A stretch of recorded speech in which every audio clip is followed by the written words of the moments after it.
Version 4 beta of Elementor is ready for production. That means that V4 is no longer experimental. This is amazing news, and they are getting closer and closer. I think they said in Q2 they will actually officially launch Elementor V4. I have a couple of videos on V4 if you have not seen this before and you don't know what that means. I will leave a link in the description to that playlist, but let's move on because this update comes with an amazing feature, and that is components. And we're going to have a first look of how to build these components. We're going to look deeper in another video, but for now this is the first look and I'm sure everyone is so excited, so let's get into it. If you want to read more details about this update, I will leave a link to the GitHub repository of Elementor, and you will be able to read all the updates and all the things. Okay, but let's move on to what I was talking about, components. Okay, if you have not played around with Elementor V4 yet and you don't know how to activate it, how it works, let me just show you that. If you know, you can skip on to the next section of this video. So let me go to Elementor. As you can see, we have a new menu, but I'm not going to cover this. I'm going to talk about this in another video coming this week.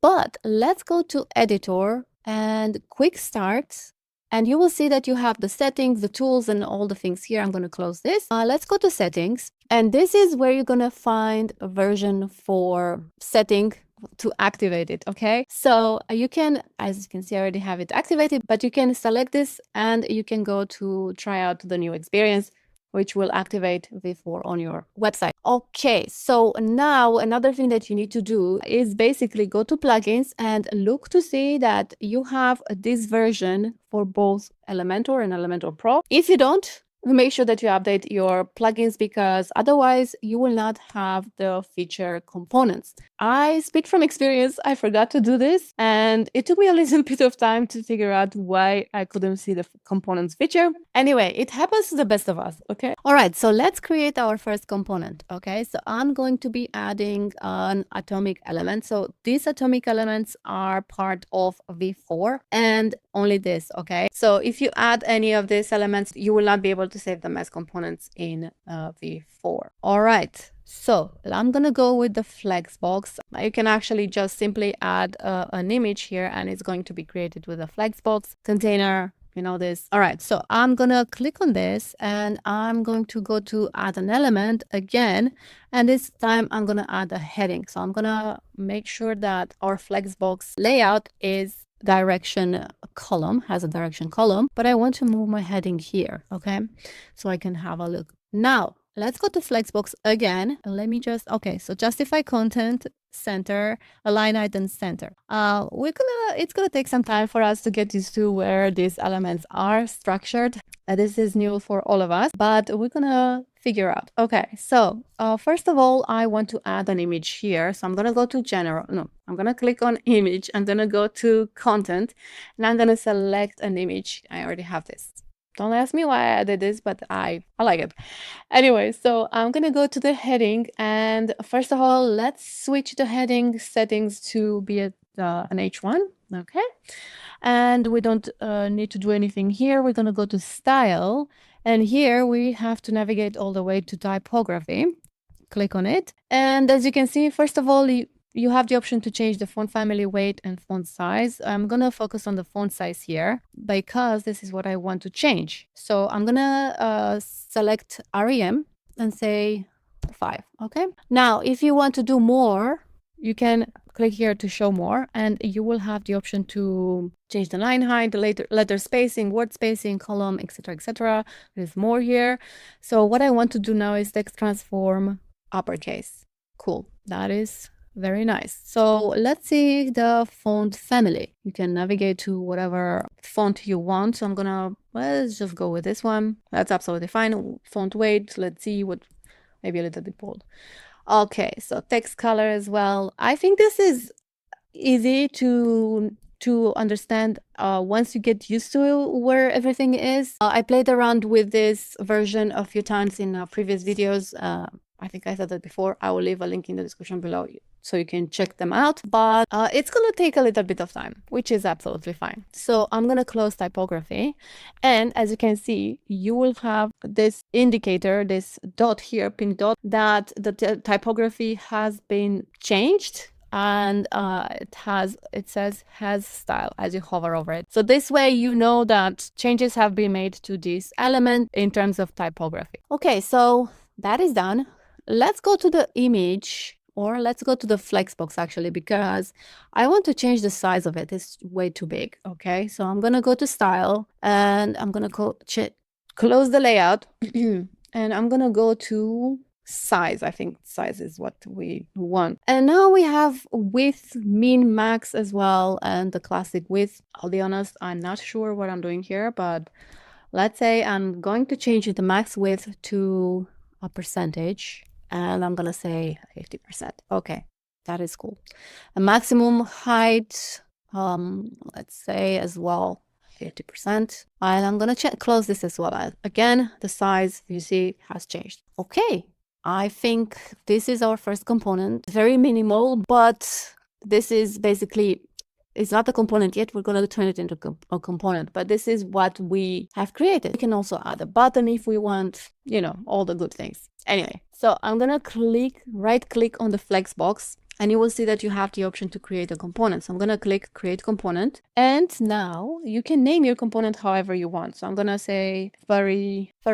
I'm just gonna say furry.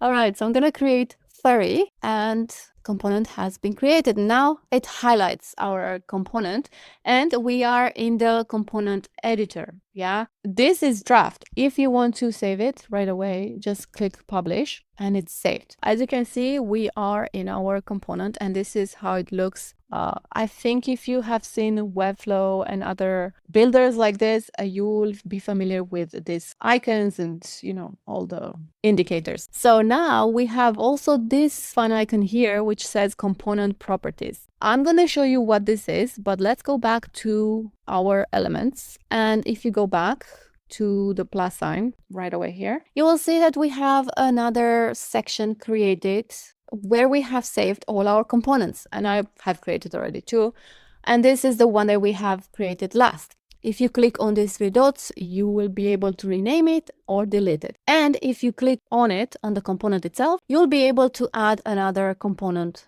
on the page. And this is pretty cool.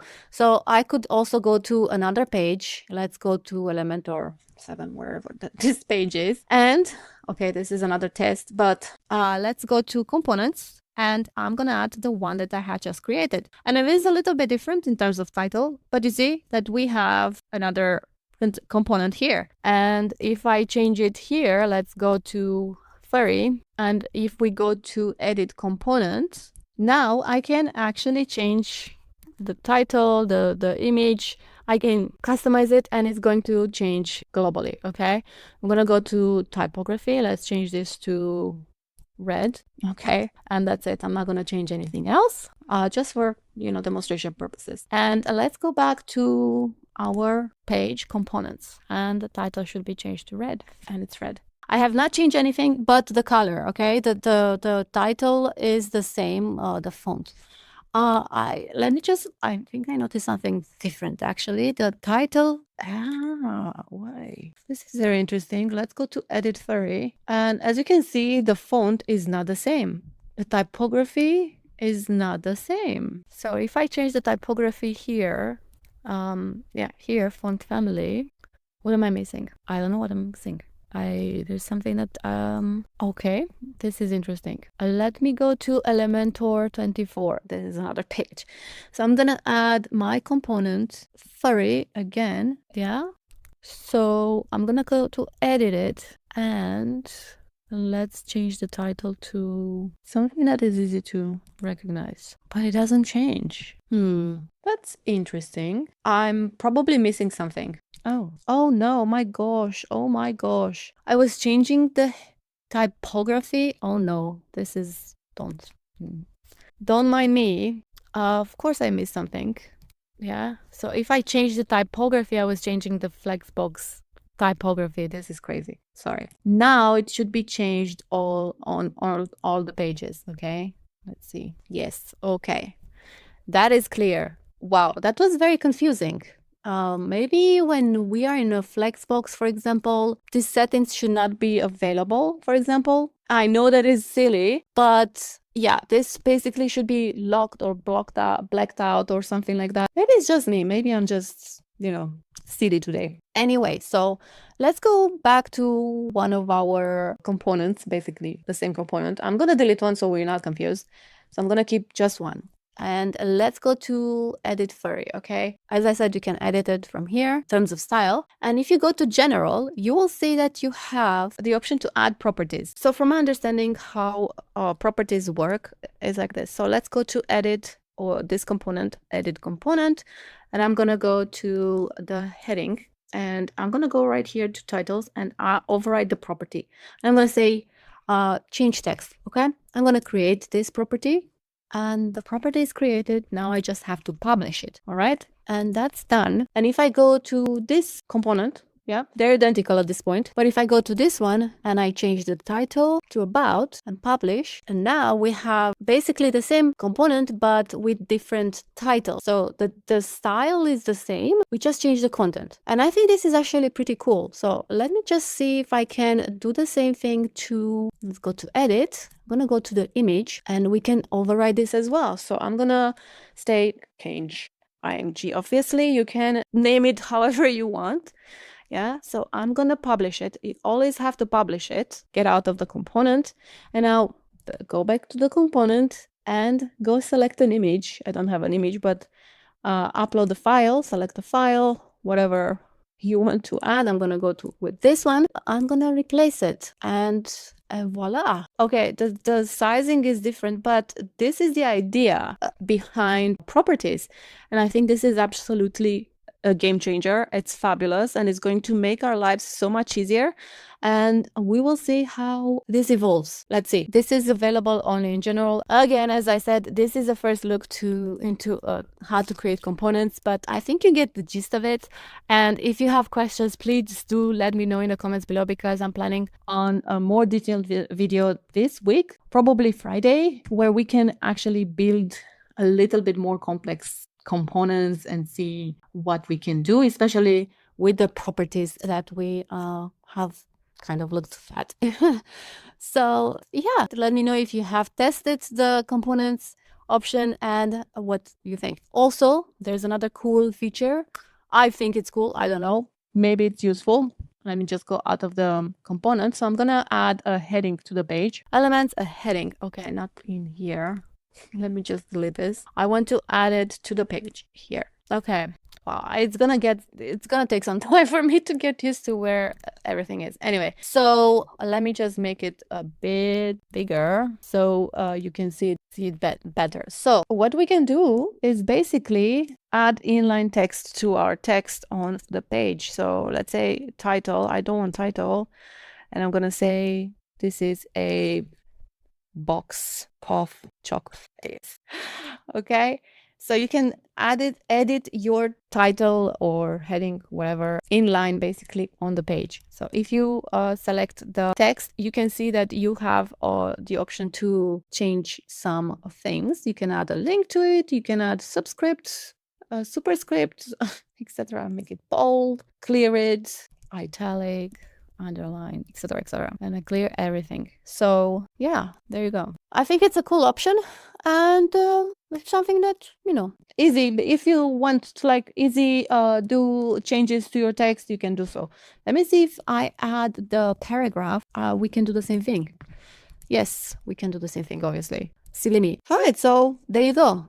You can actually edit your text on the page inline, basically. So I'll see you in the next updates from this week, because this week we have some amazing updates. So I'll see you in the next video. If you'd like to see what else you can build with Elementor, watch this playlist here or here. And if you have gotten any value out of this video, please consider subscribing, liking, and sharing this video. And I'll see you next time. Bye.